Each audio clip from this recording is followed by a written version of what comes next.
आज से हम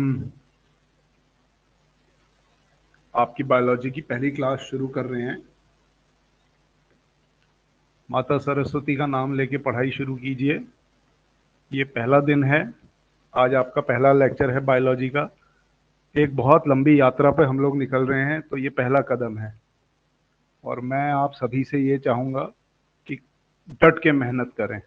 ठीक है, तो without wasting time let's start the class. Okay, meanwhile अगर किसी को स्क्रीन दिखाई नहीं देगी, सुनाई नहीं देगी, तो कमेंट में मत लिख के भेजना, चैट्स में लिख के मत भेजना। ठीक है, अपना माइक ऑन करना और इसमें लाइव बोल देना बीच में कि सुनाई नहीं दे रहा है, दिखाई नहीं दे रहा है, क्योंकि बीच में हम देख नहीं पाएंगे। तो स्टार्ट करते हैं। चलिए, आज आपका पहला लेक्चर है। ठीक है, देखिए, हम आपकी बायोलॉजी को दो हिस्सों में डिवाइड करेंगे। पहला पार्ट होगा जूलॉजी का, जिसमें हम एनिमल्स के बारे में पढ़ेंगे। ठीक है, दूसरा हिस्सा होगा बॉटनी का, जिसमें हम प्लांट्स के बारे में पढ़ेंगे। एक बीच का पार्ट भी होता है जिसको बोलते हैं माइक्रोबायोलॉजी, हम ये भी देखेंगे। कुछ पार्ट ऐसे होते हैं जो दोनों में कॉमन होते हैं, जैसे कि जेनेटिक्स, हम ये भी देखेंगे। फिर एक और ब्रांच होती है साइंस की, जिसको बोलते हैं एनवायरनमेंट से रिलेटेड साइंस। ठीक है, तो ये एनवायरमेंटल बायोलॉजी, ये भी हम लास्ट में देखेंगे। तो मोटे मोटे तौर पे आपको इतनी ढेर सारी चीजें पढ़नी है। तो स्टार्ट हम करते हैं, आज जूलॉजी से स्टार्ट करते हैं और फिर हम देखेंगे कि जैसे जैसे हम प्रोग्रेस होगी उस तरीके से हम आगे बढ़ते चले जाएंगे। तो सबसे पहले देखिए, हम कल की ही क्लास रिपीट करते हैं, थोड़ा सा डेमो में जो बताया था।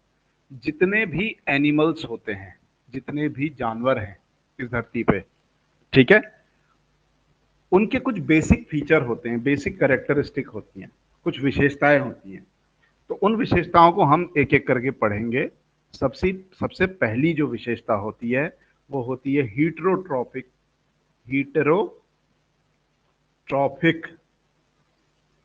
न्यूट्रिशन। ठीक है, सबसे पहली विशेषता जो होती है वो होती है heterotrophic nutrition. Clear? Now what is heterotrophic nutrition? ऐसा न्यूट्रिशन, देखिए, प्लांट्स अपना खाना खुद पकाते हैं। कौन सी प्रोसेस होती है? फोटोसिंथेसिस। फोटोसिंथेसिस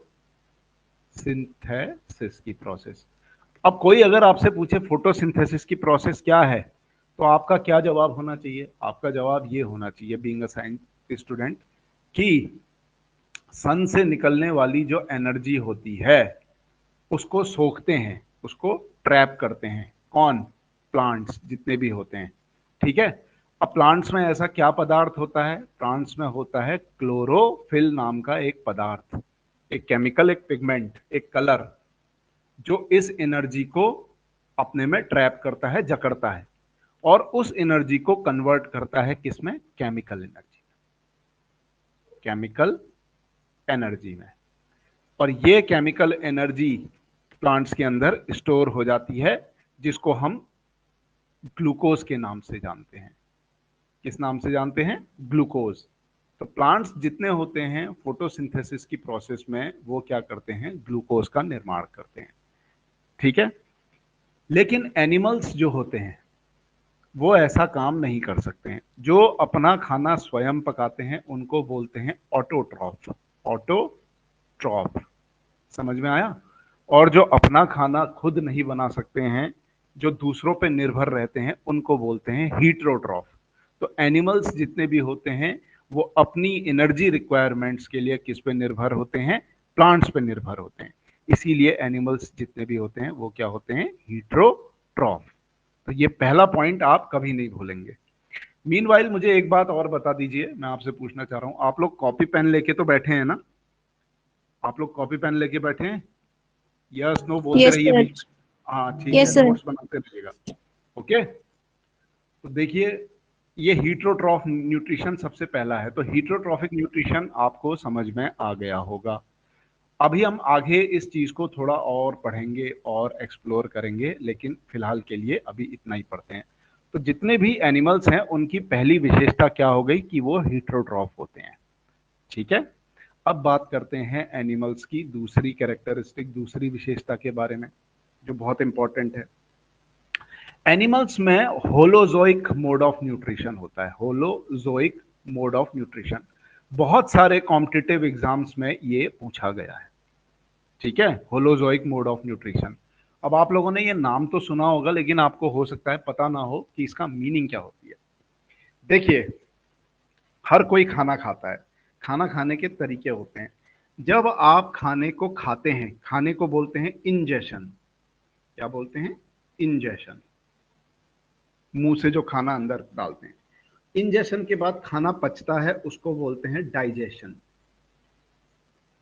ठीक है, पचने के बाद हमारे जो न्यूट्रिएंट्स होते हैं खाने में मौजूद, वो हमारा शरीर उनको सोखता है। इस प्रोसेस को बोलते हैं एब्जॉर्प्शन। इसको क्या बोलते हैं? एब्जॉर्प्शन। सोखने के बाद खून उन न्यूट्रिएंट्स को हमारी बॉडी के एक एक कोने तक लेके जाता है।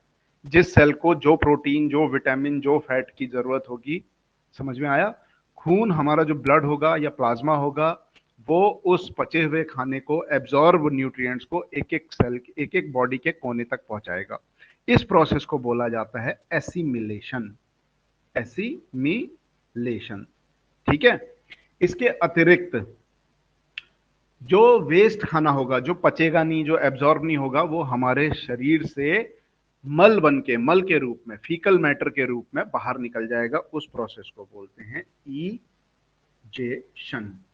अब यहां पर जिस एनिमल में ये 5 खूबियां देखने को मिलती हैं, 1 2 3 4 5, उस तरीके को बोल देते हैं होलोजोइक मोड ऑफ न्यूट्रिशन। समझ में आया? तो जो ये सारे के सारी प्रोसेस कर रहा है वो होलोजोइक मोड ऑफ न्यूट्रिशन के अंदर आ जाएगा। अब यहां पर सबसे ज्यादा कंफ्यूज करने वाली 2 टर्म है, एक है इंजेशन और एक है ईजेशन। याद रखना, ई फॉर क्या होता है? एग्जिट, बाहर निकलना, तो ई फॉर इजेशन है। आई फॉर क्या होता है? इनसाइड, इन, अंदर होना, तो आई फॉर इंजेशन है, खाना खाने का तरीका। तो ये फॉर्मूला बेस्ड थोड़ा सा आप याद रखना। ठीक है, तो कभी कभी ये पूछ लिया जाता है कंफ्यूज करने के लिए। ये असर्शन और रीजनिंग वाले क्वेश्चन अब आयोग ने स्टार्ट कर दिए हैं परेशान करने के लिए, तो आपको छोटी छोटी बारीक बातों पे भी ध्यान रखना होगा। तो जिन ये 5 स्टेप्स अगर आपको किसी भी, इस दुनिया के किसी भी प्राणी में ये 5 चीजें देखने को मिलेंगी, तो उसका mode of nutrition holozoic mode of nutrition कहलाया जाएगा। तीसरी विशेषता जो प्लांट्स, एनिमल्स की होती है, सबसे इंपॉर्टेंट विशेषता, कि सारे के सारे एनिमल्स जो होते हैं वो क्या होते हैं? Eukaryotes. Now what is eukaryotes? What is eukaryotes? Eukaryote का मतलब क्या होता है कि एनिमल्स का आप कोई भी एक सेल ले लीजिए, उसके अंदर आपको न्यूक्लियस दिखेगा ही दिखेगा। समझ में आया? सारी बॉडी के जितने भी सेल्स होंगे, बॉडी की जो कोशिका होंगी, सेल्स, उनमें नाभिक यानी कि न्यूक्लियस जरूर होगा। तो ऐसे सारे जानवर, सारे प्लांट्स, हर कोई यूकैरियोट कहलाता है जिनके सेल में न्यूक्लियस दिखे। ये न्यूक्लियस वाली जो डेफिनेशन है, ये थोड़ा बचकानी डेफिनेशन है, 6th 7th के बच्चों को बताने के लिए काम आती है, लेकिन क्योंकि अब आप बड़े लेवल पे पढ़ रहे हैं, तो यूकैरियोट की जो ओरिजिनल डेफिनेशन होगी वो ये होगी कि जिसमें मेम्ब्रेन, याद रखिएगा, मेम्ब्रेन बाउंड ऑर्गेनेल प्रेजेंट हो, वो ऑर्गेनिज्म या वो सेल यूकैरियोटिक सेल कहलाता है। Membrane bound organelles. अब ये मेम्ब्रेन बाउंड ऑर्गेनेल्स क्या होता है? देखिए, अगर आप एक सेल का स्ट्रक्चर देखेंगे तो उसके अंदर आपको माइटोकॉन्ड्रिया दिखेगी, न्यूक्लियस दिखेगा, गोल्गी बॉडीज दिखेंगी, एंडोप्लाज्मिक रेटिकुलम दिखेगी, तरह तरीके की ऑर्गेनेल्स दिखेंगी। इन सारी ऑर्गेनेल्स में बाहर से एक प्लाज्मा मेम्ब्रेन होती है। क्या होती है? मेम्ब्रेन। तो वो सेल जिनके अंदर ये मेम्ब्रेन वाली ऑर्गेनेल्स यानी कि मेम्ब्रेन बाउंड ऑर्गेनेल्स प्रेजेंट होंगी, वो यूकैरियोट कहलाएगा। क्योंकि न्यूक्लियस भी एक मेम्ब्रेन बाउंड ऑर्गेनेल है। समझ में आया? न्यूक्लियस की बाहर की जो मेम्ब्रेन होती है उसको न्यूक्लियर मेम्ब्रेन बोलते हैं। क्या बोलते हैं? Nuclear membrane. ऑलराइट। तो इसीलिए सरल तौर पे हम ये बोल देते हैं कि यूकैरियोट्स वो सेल होते हैं जिनमें न्यूक्लियस प्रेजेंट होता है। ठीक। अब कंपटीशन पॉइंट ऑफ व्यू से हम एक चीज और समझेंगे कि यूकैरियोट्स कौन कौन सी चीजें होती हैं। जनरली यूकैरियोट्स हम किसको बोलेंगे? देखिए, यूकैरियोट्स सिर्फ 3 ऑर्गेनिज्म होते हैं। पहला होता है प्लांट्स, जितने भी प्लांट्स होंगे वो सारे के सारे यूकैरियोट्स होंगे। दूसरे होंगे एनिमल्स, जितने भी एनिमल्स होंगे उनके सेल्स, कोई भी सेल आप देखिए उनमें आपको न्यूक्लियस और मेम्ब्रेन बाउंड ऑर्गेनल्स दिखाई देंगे, तो वो यूकैरियोट होंगे। और तीसरी होती है फंगस। ये 3 जो शाखाएं हैं लाइफ की, इन सब में न्यूक्लियस प्रेजेंट होता है। इन सब के सेल में अंदर न्यूक्लियस आपको देखने को जरूर मिलेगा। तो ये तीनों के तीनों यूकैरियोट्स कहलाते हैं। यहां तक कोई प्रॉब्लम, किसी को कोई दिक्कत है, कोई क्वेश्चन, किसी को कुछ पूछना है? Any doubt, any question? कुछ पूछना है तो पूछिए, नहीं पूछना है आगे बढ़ें। ठीक है। तो 3 हमने विशेषताएं पढ़ी। 3 विशेषताओं के बाद हमारी जो एनिमल्स की चौथी विशेषता है, अब हम उसको पढ़ लेते हैं कि चौथी विशेषता एनिमल्स की क्या होती है। जितने भी एनिमल होंगे वो मल्टी सेल्यूलर होंगे। मल्टी सेल्यूलर, मल्टी सेल्यूलर का मतलब क्या होता है? एक से अधिक कोशिका से बना हुआ जीव। ठीक है। तो जितने भी एनिमल्स होते हैं उनमें ढेर सारे सेल्स प्रेजेंट होते हैं। जैसे ह्यूमन की बॉडी में टोटल कितने सेल होते हैं? 3 ट्रिलियन सेल। कल मैंने मिलियन, बिलियन, ट्रिलियन आपको समझाया था, आप ध्यान रखिएगा ये सब बातें। ठीक है। तो मल्टी सेल्युलर ये चौथा पॉइंट हो गया। इसके अतिरिक्त जो 5वां पॉइंट हमको देखने को मिलता है एनिमल्स की विशेषता में, वो होती है ग्रोथ।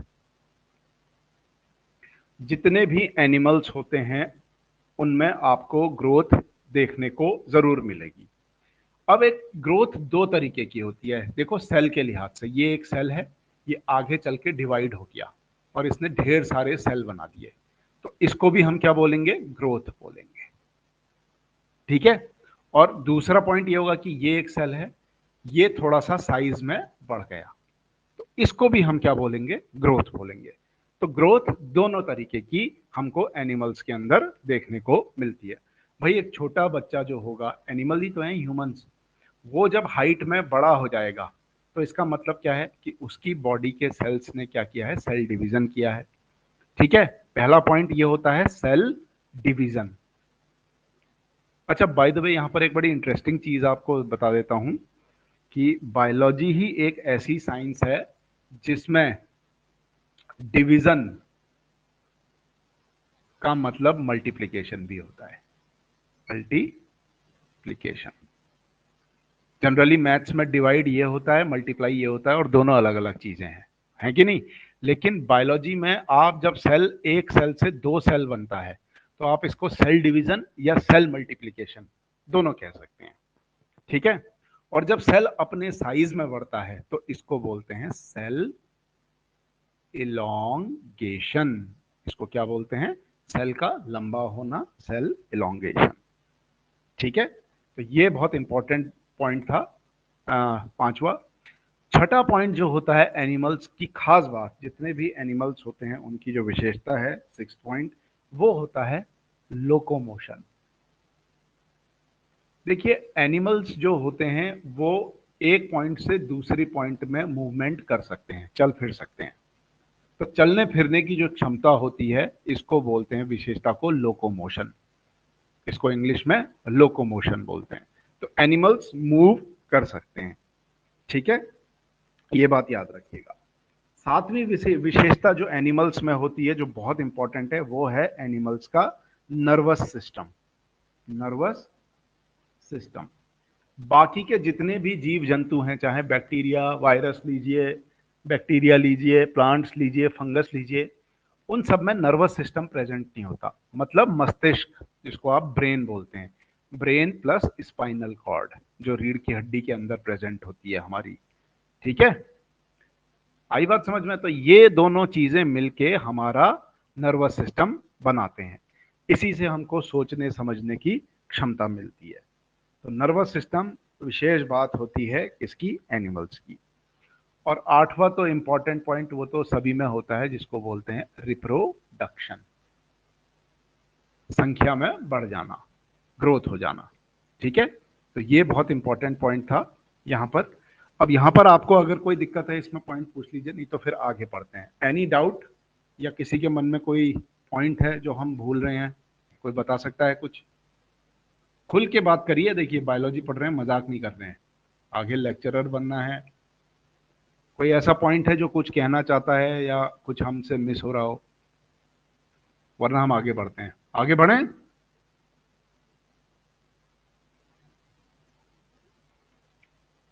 आप लोग की आवाज नहीं आ रही है।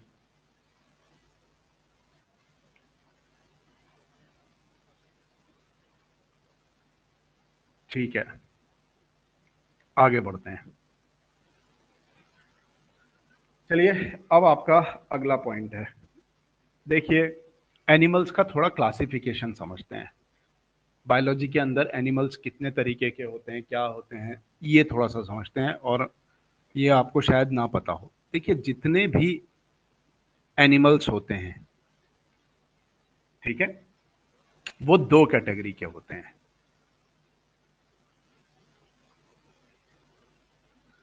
पहली कैटेगरी होती है प्रोटोजोआ, प्रोटोजोआ। और दूसरी कैटेगरी होती है मेटाजोआ। प्रोटोजोआ किसको बोलेंगे, मेटाजोआ किसको बोलेंगे? देखिए, प्रोटोजोआ का मतलब होता है सिंगल सेल ऑर्गेनिज्म, जिसमें एक ही सेल हो। ठीक है। मेटाजोआ का मतलब होता है, सिंपल सी बात है, multi cellular, multi cellular animals, जिनमें ढेर सारे सेल्स हो, तो ऐसे मेटाजोआ कहलाते हैं। अब सबसे पहले मैं वापस आऊंगा प्रोटोजोआ पे। प्रोटोजोआ कौन से जानवर होते हैं? जैसे आपने नाम सुना होगा अमीबा का, सुना है कि नहीं सुना है? अमीबा का नाम आप लोगों ने सुना होगा। आपने अमीबा का शेप भी देखा होगा, इस तरीके का होता है कि नहीं होता है? ठीक है। या प्लाज्मोडियम का नाम सुना होगा। तो ये सब प्रोटोजोआ है। अब अमीबा की खास बात क्या है कि ये सेल जैसा दिखता है, लेकिन सेल है नहीं। ये अपने आप में एक कंप्लीट कंप्लीट एनिमल है। समझ में आया? तो इसीलिए इसको सिंगल सेल या फिर यूनी सेल्यूलर ऑर्गेनिज्म ना बोल के इसको बोला जाता है ए सेल्यूलर। मतलब ये कोई सेल नहीं है, ये कंप्लीट अपने आप में एक एनिमल है। इसीलिए प्रोटोजोआ का दूसरा नाम ए सेल्यूलर भी होता है, विदाउट सेल, बिना सेल के ऑर्गेनिज्म। समझ में आया? जो अपने आप में एक कंप्लीट ऑर्गेनिज्म है। तो ये प्रोटोजोआ होते हैं। मेटाजोआ क्या होते हैं? मेटाजोआ के अंदर वो जानवर होते हैं जिनमें ढेर सारे सेल प्रेजेंट होते हैं। ऑलराइट। अब मेटाजोआ की भी विशेषता क्या है? देखिए, मेटाजोआ फिर तीन हिस्सों में डिवाइडेड होता है। बहुत ध्यान से देखिएगा, ये बहुत अच्छा क्लासिफिकेशन है। जितना भी मेटाजोआ हैं वो फिर तीन हिस्सों में डिवाइडेड होते हैं। पहले को हम बोलते हैं पैराजोआ, पैराजोआ। दूसरे को हम बोलते हैं मीजोजोआ। और तीसरे को हम बोलते हैं यूमेटाजोआ। अब इनका मतलब क्या है ये भी समझना जरूरी है। देखिए, पहले थोड़ा सा एक चीज समझिए कि जब आप खाना खाते हैं तो आपका जो हैंड होता है वो खाने को आपके माउथ तक पहुंचाता है। माउथ खाना चबा के आपके स्टोमक को देता है। तो यानी कि ये सारे ऑर्गेनिज्म, ये सारे ऑर्गन जो बॉडी के हैं, ये एक दूसरे को कोऑर्डिनेशन से कोऑर्डिनेट कर रहे हैं। इनमें क्या है? कोऑर्डिनेशन है। कोऑर्डिनेशन का मतलब होता है तालमेल। क्या होता है? तालमेल। अब आंख, हाथ, मुंह में अगर तालमेल नहीं होगा तो आप कभी खाना नहीं खा पाएंगे। जिनको पैरालिसिस हो जाता है उनमें तालमेल खत्म हो जाता है। ठीक है। तो उसी प्रकार एनिमल्स में क्या है, देखिए सेल आपस में जुड़ गए, मल्टी सेल्यूलर ऑर्गेनिज्म बन गया, लेकिन इन सेल के बीच में कोई भी तालमेल नहीं है, नो कोऑर्डिनेशन। ठीक है, कोई तालमेल नहीं है, सब अपनी जिंदगी अपने आप अकेले अकेले रूप में जी रहे हैं। तो इस तरीके के एनिमल पैराजोआ कहलाते हैं। जहां पर छुटपुट थोड़ा सा तालमेल देखने को मिले, समझ में आया, लिटिल कोऑर्डिनेशन, जहां पर थोड़ा सा तालमेल देखने को मिले वो मीजोजोआ कहलाते हैं।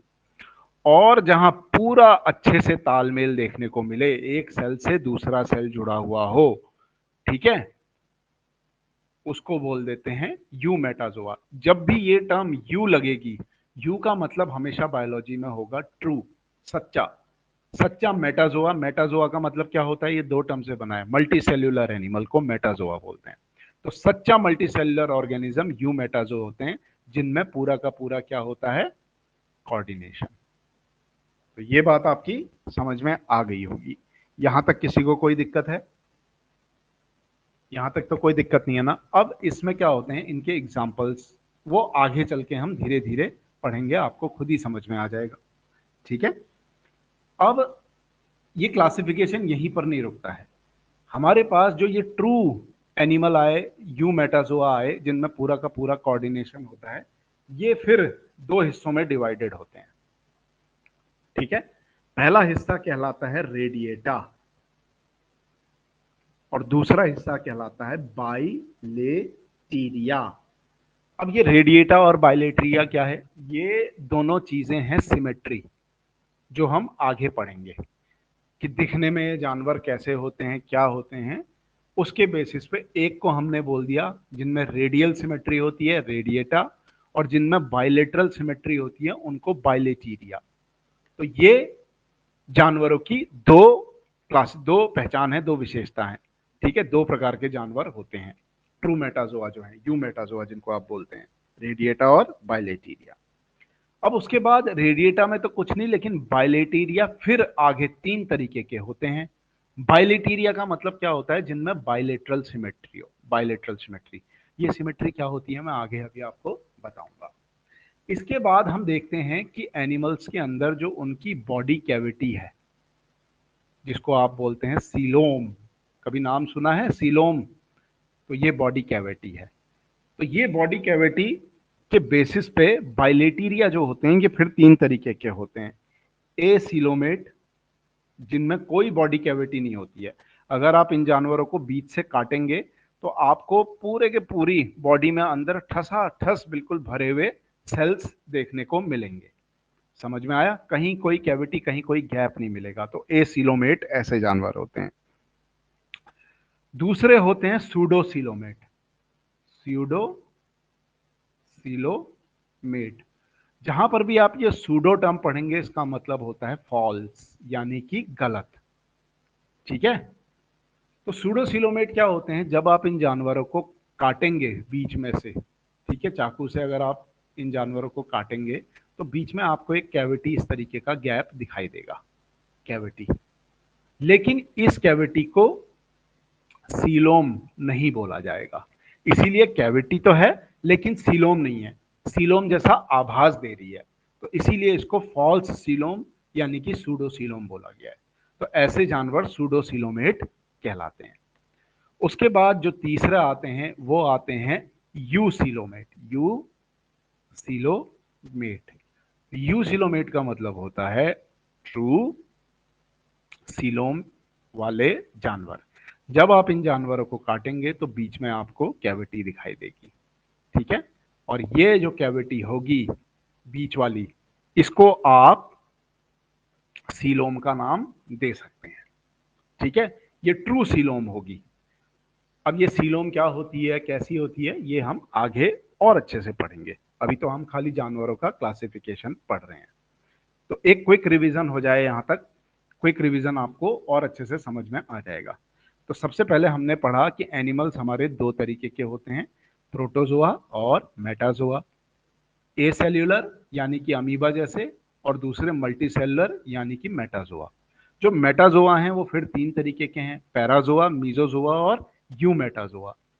पैराजोआ वो जानवर हैं जिनमें बिल्कुल भी कोऑर्डिनेशन नहीं होता है। मीजोजोआ वो जानवर हैं जिनमें कोऑर्डिनेशन थोड़ा बहुत देखने को मिलता है, लेकिन उस स्तर का नहीं होता है जिस स्तर का होना चाहिए। और यूमेटाजोआ वो जानवर होते हैं जिनमें ट्रू कोऑर्डिनेशन देखने को मिलता है, बढ़िया कोऑर्डिनेशन। ठीक है, तो यूमेटाजोआ फिर फर्दर आगे दो तरीकों में, दो क्लासेस में डिवाइडेड होते हैं। एक होते हैं रेडियल सिमेट्री वाले, जिनको रेडिएटा बोला गया है। दूसरे होते हैं बायलेटरल सिमेट्री वाले। बायलेटरल सिमेट्री वाले भी फिर आगे तीन तरीके के होते हैं, उनकी बॉडी कैविटी के हिसाब से। ठीक है, अब बॉडी कैविटी क्या है, थोड़ा मोटे मोटे तौर पे समझ लीजिए कि आपने एक मछली ली, ठीक है, एक फिश ली, इस तरीके से एक फिश ले ली मान लीजिए। आपने फिश को बीच में से काटा और इसके अंदर इसकी आंतें वगैरह होंगी, इसके ऑर्गन होंगे, वो सब आप निकाल दीजिए। तो वो ऑर्गन जब आपने निकाल दिए हैं तो अंदर एक गैप रह जाएगा कि नहीं रह जाएगा, एम्प्टी स्पेस। तो उसी को सीलोम बोलते हैं। समझ में आया? तो सीलोम अगर नहीं है तो एसीलोमेट ऑर्गेनिज्म होंगे।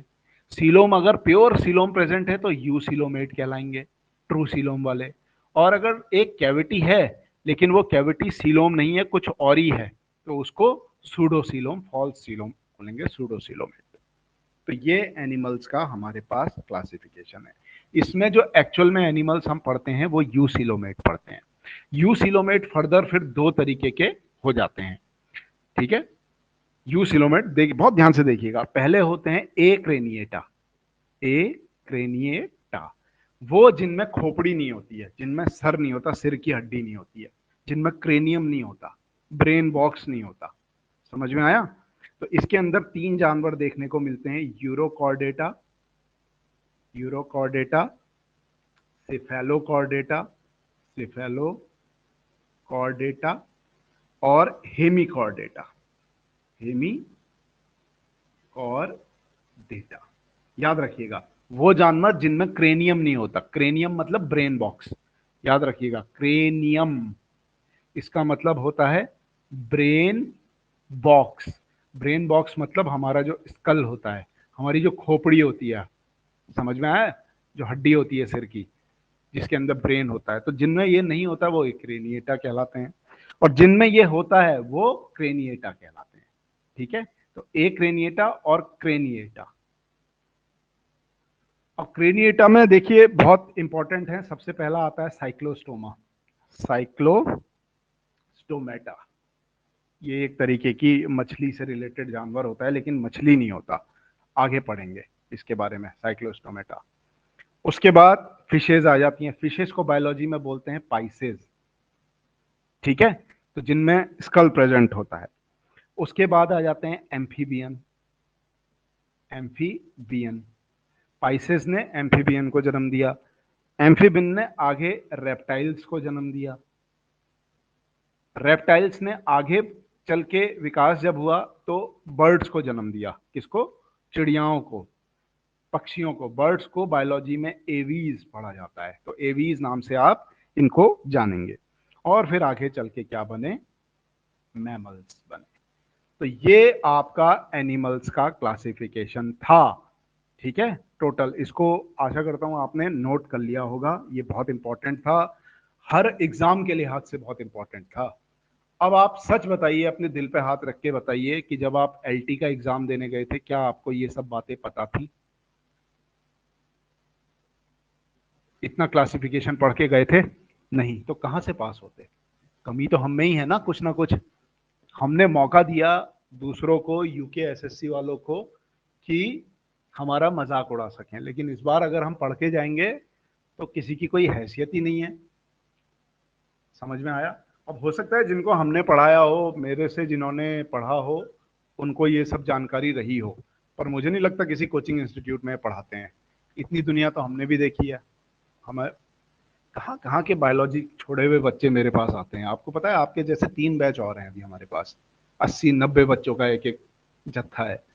तो वो मतलब मैं आपको बता दे रहा हूँ कि वो आगे की तैयारी करते हैं, वो एलटी वेल्टी की ज़्यादा करते नहीं है, वो थोड़ा हायर लेवल, थोड़ा और आगे की करते हैं। तो आप लोग भी थोड़ा टारगेट अपना ऊंचा रखिए। तो ये क्लासिफिकेशन जो है, ठीक है, इसको ध्यान रखिएगा। अच्छा, योगेश गोस्वामी और प्रियंका जी कह रही हैं कि पढ़ा था। मुझे नहीं लगता आपने ये पढ़ा होगा। मुझे कहीं से मुझे बहुत सीरियस डाउट है कि आपने पढ़ा होगा, इस डिटेल में पढ़ा होगा, इस तरीके से पढ़ा होगा, क्योंकि ऐसे कोई पढ़ाता नहीं है। ठीक है, ये जो मैटर है ना, ये रिसर्च पेपर से लिया गया है, ये किसी बुक से नहीं लिया गया है। एक रिसर्च पेपर था, उसको मैंने पढ़ा था, वहां से ये चार्ट मैंने अपनी नोट्स में बनाया था। अब मुझे नहीं लगता आपको किसने पढ़ाया, क्या पढ़ाया, एनीवे। तो आगे देखते हैं हम इसको। एनिमल्स का ये क्लासिफिकेशन था। अब हम एक एक करके ना, देखिए क्लासिफिकेशन सबसे इंपॉर्टेंट है, उससे बहुत सारे प्रश्न आपके हल हो जाएंगे। तो एक एक करके अब हम टॉपिक्स पढ़ेंगे कि जो एनिमल्स का क्लासिफिकेशन होता है वो किस बेसिस पे होता है। ठीक है, एक एक करके धीरे धीरे करके अब हम पढ़ेंगे कि एनिमल क्लासिफिकेशन किस बेसिस पे होता है। तो सबसे पहला जो तरीका है क्लासिफिकेशन का, वो होता है habit and habitat. Habit and habitat. जितने भी इस धरती पे जानवर हैं उनको उनकी हैबिट और उनके हैबिटेट के बेसिस पे हम क्लासिफाई करते हैं, हम उनका विभाजन करते हैं। ठीक है, तो सबसे पहले देखिए, कुछ जानवर होते हैं जो होते हैं एक्वेटिक, यानी कि पानी में रहने वाले जानवर। अब पानी में जो रहने वाले जानवर होते हैं वो दो तरीके के होते हैं, वैसे तो तीन तरीके के होते हैं। पहले जो जानवर होते हैं उनको हम बोल देते हैं मैरीन, मैराइन।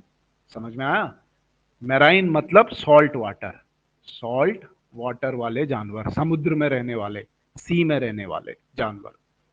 दूसरे जो जानवर होते हैं उनको बोल देते हैं हम फ्रेश वाटर एनिमल्स, जो लेक्स में रहते हैं, तालाबों में, रिवर में रहते हैं। ठीक है, पॉन्ड में रहते हैं, और फ्रेश वाटर जितने भी है, जो खारा पानी नहीं है, उसमें रहते हैं। इसके अलावा तीसरे जानवर जो होते हैं उनको हम बोल देते हैं ब्रैकिश वाटर एनिमल। ये वो पानी होता है ब्रैकिश वाटर जहां पर एक नदी समुद्र से मिलती है। तो नदी का फ्रेश वाटर जो होता है वो समुद्र के खारे पानी से जिस एरिया में मिलता है, तो वो पानी बिल्कुल इन दोनों के बीच का बन जाता है। अब सवाल ये है कि वो क्या फैक्टर हैं जिनसे पानी का खारापन तय होता है। देखिए, जिसमें 30% तक नमक घुला हुआ हो, सॉल्ट, वो समुद्र का पानी यानी कि खारा पानी कहलाता है। जिसमें सॉल्ट केवल 5% हो वो फ्रेश वाटर कहलाता है, नदियों का पानी। और इन दोनों के बीच की वैल्यू वाला ब्रैकिश वाटर कहलाता है। तो ये जानवर ज्यादातर मछलियां हैं जिनकी हम बात कर रहे हैं, एक्वेटिक ऑर्गेनिज्म। ठीक है, अब पानी के अंदर भी देखिए कहाँ कहाँ मिलते हैं जानवर, ये जानना बहुत जरूरी है। पानी के अंदर तो मिलते हैं, लेकिन पानी के अंदर भी अलग अलग चीजें होती हैं। अगर पानी का जो फ्लोर है, समुद्र का जो तल है या नदी का जो तल है, फ्लोर, वहां पर कोई जानवर मिलेगा तो उस जानवर को बोला जाएगा बेंथिक। क्या बोला जाएगा? बेंथिक। ठीक है, और अगर कोई जानवर तैरता हुआ मिलेगा, स्विम करता हुआ, तो उसको हम बोलते हैं नेक्टोन। क्या बोलते हैं? नेक्टोन। तो ये दो टर्म आप कभी मत भूलिएगा, बेंथिक और नेक्टन। ठीक है, तो ये बहुत ज्यादा इंपॉर्टेंट बात थी। अब पानी के अलावा जमीन पे भी तो रहते हैं जानवर, तो जमीन पे रहने वाले जानवरों को बोला जाता है टेरेस्ट्रियल, टेरेस्ट्रियल एनिमल। टेरेस्ट्रियल जो जमीन पे रहते हैं। अब जमीन पे देखिए कहाँ कहाँ रह सकते हैं, बहुत सारी जगह रह सकते हैं। ठीक है, पेड़ पे रहते हैं कुछ जानवर, जैसे बंदर हो गया, और भी कई जानवर जो पेड़ पे रहते हैं, ऐसे जानवरों को बोला जाता है आर्बोरियल। आर्बोर का मतलब होता है ट्री, तो ट्री में रहने वाले आर्बोरियल। ठीक है, इसके बाद जो हवा में रहते हैं, ठीक है, एयर में, हवा में जो उड़ते हैं, उनको बोलते हैं एरियल। जैसे जितनी भी हमारी क्या होती हैं, बर्ड्स, एवीज, ये सब एरियल होती हैं, एरियल, एरियल बोलेंगे। क्लियर है? तीसरा, जो जानवर बिल बना के रहते हैं, बिल को इंग्लिश में बोलते हैं बरो। क्या बोलते हैं, बरो, बिल जो होते हैं, ठीक है। जैसे खरगोश वगैरह, चूहे वगैरह जो होते हैं, सांप, ये बिल बना के रहते हैं, बिलों में रहने वाले जानवर, इनके लिए जो साइंस में टर्म है वो है फॉस्सोरियल। वो है क्या, फॉस्सोरियल, ठीक है। और जो दीवारों पे रहते हैं, छिपकली वगैरह और छोटी छोटी चींटी या कीड़े मकोड़े जो दीवारों पे चलते हैं, वॉल पे रहने वाले जानवर, इनके लिए जो साइंस में टर्म होती है वो होती है स्कैनसोरियल। याद रखिएगा, मैंने हर एग्जाम में इन चारों में से क्वेश्चन देखे हैं, अच्छे अच्छे एग्जाम में। इस बार एलटी में पता नहीं क्यों नहीं पूछा गया है, बट अक्सर पूछा जाता है, नेट में भी पूछा जाता है, तो आपको ये टर्म पता होनी चाहिए, ठीक है। अच्छा, कुछ जानवर ऐसे होते हैं जो बहुत बहुत ज्यादा तेज भागते हैं। आवाज, किसी को कोई क्वेश्चन पूछना है?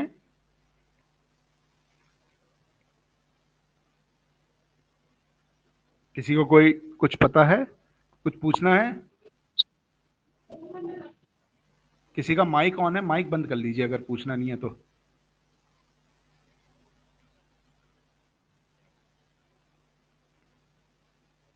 ठीक है, चलिए आगे देखते हैं।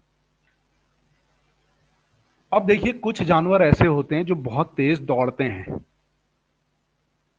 तेज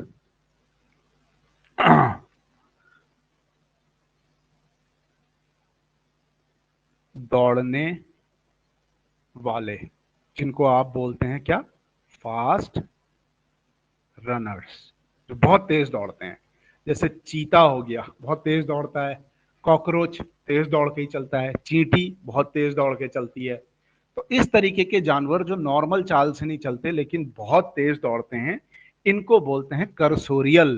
क्या बोलते हैं, करसोरियल जानवर। ये कर्सोरियल जानवरों के नाम से ही कंप्यूटर का कर्सर नाम पड़ा है। जो पॉइंटर होता है ना कंप्यूटर में, कर्सर बोलते हैं।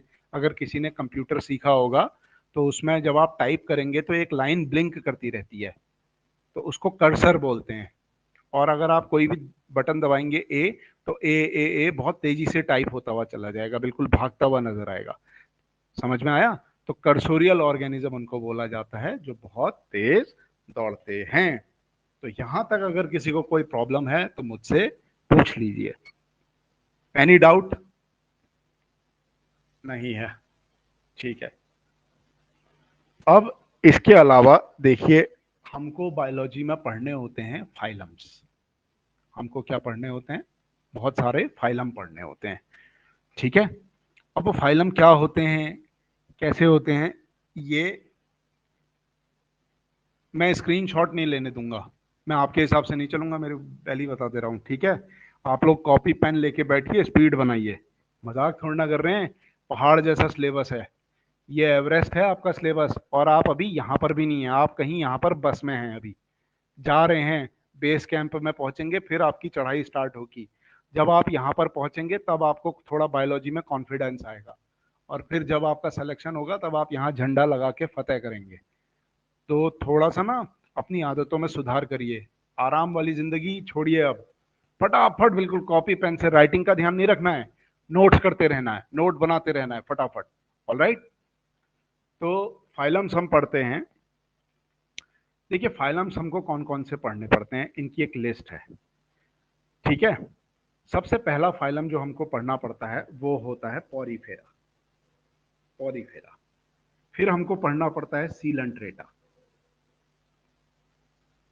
फिर हमको पढ़ना पड़ता है टीनोफोरा। टीनोफोरा।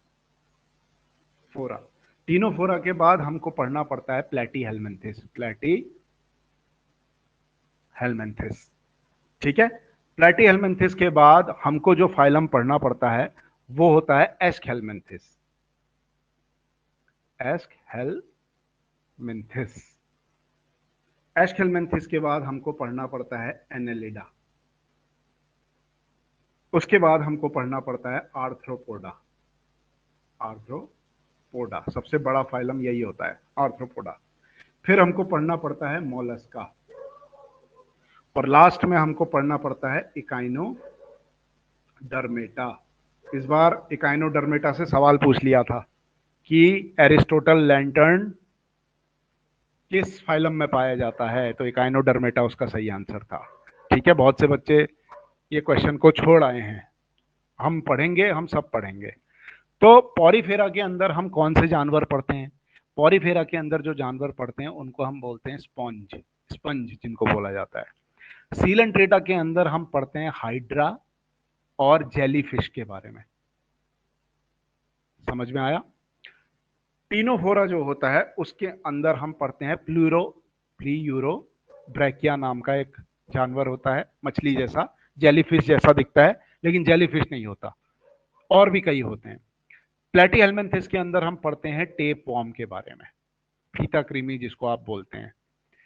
एस्केल्मेंथिस के एस्केल्मेंथिस में हम पढ़ते हैं एस्केरिस के बारे में, जो बच्चों के पेट में कीड़े हो जाते हैं ना आंतों में, एस्केरिस या और इस तरीके के। एनेलिडा बहुत इंपॉर्टेंट है, जिसमें हम पढ़ेंगे किसको? फेरेटिमा, जिसको आप क्या बोलते हैं? अर्थ वॉर्म के बारे में। ऑर्थ्रोपोडा के बारे में आप बात करें तो इंसेक्ट्स जितने भी हैं, कीड़े मकोड़े जितने भी हैं, इसके अंदर हम पढ़ेंगे। मॉलस्का के अंदर हम पढ़ते हैं जिनमें शेल होता है, घोंगा, जैसे स्नेल, और पर्ल वाला जो जानवर होता है, ऑयस्टर बोलते हैं उसको, क्या बोलते हैं? ऑयस्टर, जिससे मोती मिलता है। ठीक है, और लास्ट में हमारे पास क्या आता है? हमारे पास आखिरी में आता है इकाइनोडर्मेटा। इकाइनोडर्मेटा के अंदर हम पढ़ते हैं स्टार फिश के बारे में, स्टार फिश। और भी इसके अंदर होते हैं, जैसे सैंड डॉलर नाम का एक जानवर होता है, सी कुकुम्बर नाम का एक जानवर होता है, और भी बहुत तरीके के जानवर होते हैं जो हम इसके अंदर पढ़ेंगे। तो ये सब हमको पढ़ना है। अब मैं आपको एक बात बता देता हूं कि पॉरीफेरा कंप्लीट होने में 1 हफ्ते से ज़्यादा लगता है। एक एक हफ्ता मान के चलिए आप, ये सब ऑन एन एवरेज, लेकिन ज़्यादा भी लग सकता है समय। ठीक है, लेकिन हम इसको थोड़ा थोड़ा कोशिश करेंगे कि थोड़ा जल्दी कंप्लीट करें, ताकि आपका सिलेबस भी टाइम से ऑन टाइम कंप्लीट हो। मैं बिल्कुल जल्दबाजी से पढ़ाने वाला नहीं हूँ, तो मैं यहाँ पर आपको क्लियर कर देता हूँ, जिसको बहुत जल्दी है झटपट झटपट, तो वो हमारी क्लास में ना बैठे। हम तो बहुत डेप्थ में जाके पढ़ाने वाले हैं बायोलॉजी, और डेप्थ में पढ़ेंगे तो आगे चल के आप एग्ज़ाम देने लायक होंगे। एग्ज़ाम पास करना, क्वालिफाई करना नहीं करना, ये टोटली आपकी मेहनत पे डिपेंड करेगा। मैं यहाँ पर जो पढ़ा रहा हूँ, इसका मतलब ये 100% बिल्कुल भी नहीं है कि ये एग्ज़ाम में पूछ लिया जाएगा। आपको थोड़ी बहुत मेहनत खुद से भी करनी होगी। ठीक है, तो मैं बताऊंगा कैसे पढ़ना है, क्या पढ़ना है, लेकिन मेहनत ज़बरदस्त करनी होगी। तो ये फाइलम हमको पढ़ने हैं।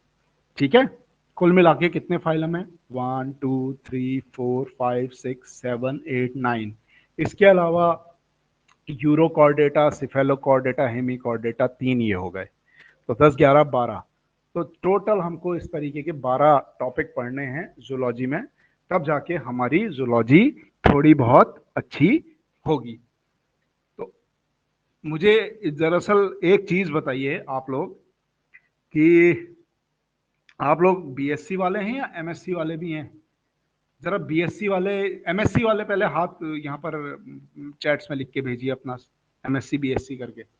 एमएससी, ठीक है, एक एमएससी हैं हमारे बीच में। एमएससी, अच्छा, most of the people are from MSc, MSc botany, okay. MSc, अच्छा, all of you MSc, good, that's nice. MSc, MSc, MSc, MSc, MSc, BSc एक हैं हमारे पास, बीएससी। अच्छा, ऑल ऑफ यू एमएससी, तो आप लोगों ने एमएससी की हुई है। अच्छा, तो एक लेवल है आप लोग का। कोई बात नहीं, अब एमएससी तो आपने जब करी थी, बहुत अच्छी बात है। अब जो आप पढ़ने जा रहे हैं ये बहुत अच्छा आप पढ़ेंगे। आपको ऐसा कॉलेजेस में आपके प्रोफेसर्स ने पढ़ाना चाहिए था, मेरी समझ में, जो हम यहाँ पर आपको पढ़ा रहे हैं। पर कॉलेज के प्रोफेसर कैसे होते हैं ये आप सबको हमसे बेहतर पता है, तो उस पर हम कमेंट नहीं करेंगे। तो बहरहाल यहाँ तक तो आपको समझ में आ गया होगा ना? कोई दिक्कत तो नहीं है किसी को? कोई छोटी सी भी दिक्कत है तो बताइए।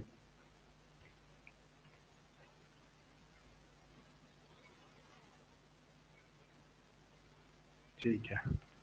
एक्चुअली चैट्स बंद करिए, माइक पे आइए।